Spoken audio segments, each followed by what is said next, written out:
Since late January, police have seized 20,000 tons of unsafe meat and broken up 1,721 factories and shops manufacturing and trading in uninspected fox, mink, and rat meat. Companies selling rat meat, saying to people, no, that's cool, don't worry, it's lamb. That's what they did. They said it was lamb. Oh, that is devastating.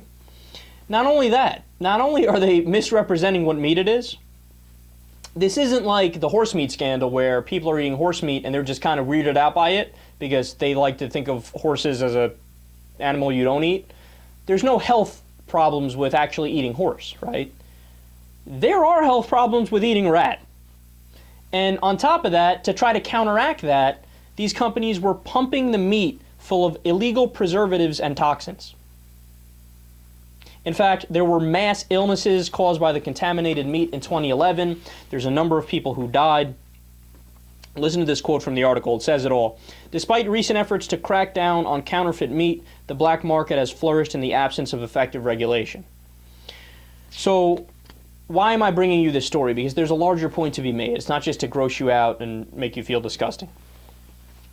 Look, man, there's so many parts of the libertarian ideology that I agree with 100%. I think they're much better on foreign policy issues than the Democrats will ever be, right? And I think I could point to a number of things where they make a lot more sense. Social policy, war, etc., etc. But here's the thing. Their whole ideology when it comes to economics is just so naive. Because in their minds, they say, look, when you get rid of regulations, that's a free marketplace. And a free marketplace will always make the right decision. Always, always, always.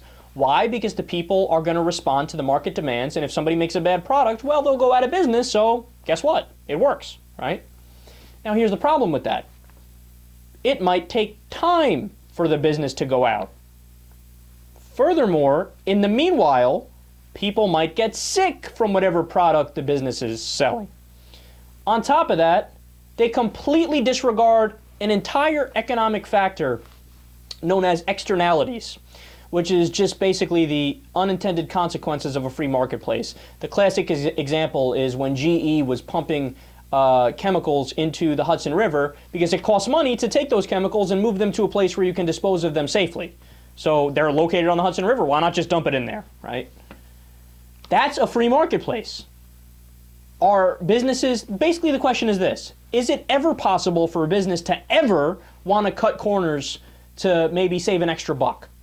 And the answer is, oh, come on, if I even have to say it, you have no hope, right? I mean, how many examples do I have to give you? What about in Bangladesh, where they had building codes that said, look, this building, you can't go any higher. They added another 3 floors. I don't know if it was 3 floors or 5 floors on top of it in a clothing factory. What ended up happening? The building collapsed. They ignored the government regulations. They decided, look, I want to make more money, so I'm going to do it. See, in the libertarian mind, they say the businessman will always know what's best for his business. But there's only one problem with that. Sometimes a business will cut corners to make more money. It's the most obvious thing in the world. And that's where you get people selling rat meat, mink meat,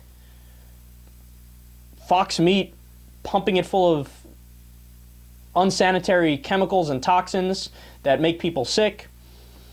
You want a free marketplace? There you go. There it is. What you need is effective government being a watchdog of the companies to make sure that they don't rip us off or hurt us.